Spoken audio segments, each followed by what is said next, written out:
Hi guys, welcome back. Today's topic is dependent prepositions. Let's go. First off, we have adjectives that are followed by specific prepositions. For instance, we have to be afraid of something or someone, so tener miedo de algo o tener miedo a alguien. Or we have to be bored with something, so estar aburrido de algo. Or again, we have to be sorry about something, sentirlo por algo. A practical example would be, I'm very sorry about what happened yesterday, so lo siento mucho por lo que pasó ayer. So these and many more adjectives have a fixed preposition that always follows them.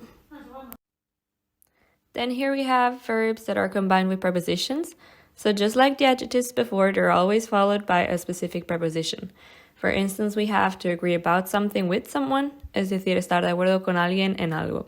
So we could say, I don't really agree with you about having to study more. Es decir, verdaderamente no estoy de acuerdo contigo lo de estudiar más.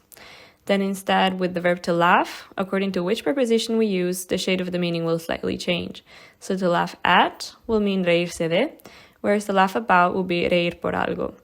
So in everyone was laughing at me, and in we were laughing about the situation, the word laugh will have a slightly different connotation. Then another example we can look at is to belong to, so pertenecer a alguien, or again to insist on, insistir en algo.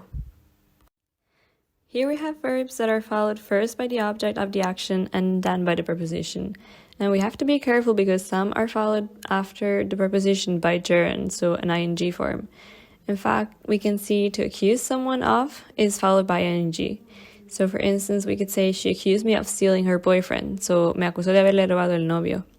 Or we can look at congratulate. You congratulate someone on something, so felicitas a alguien por algo.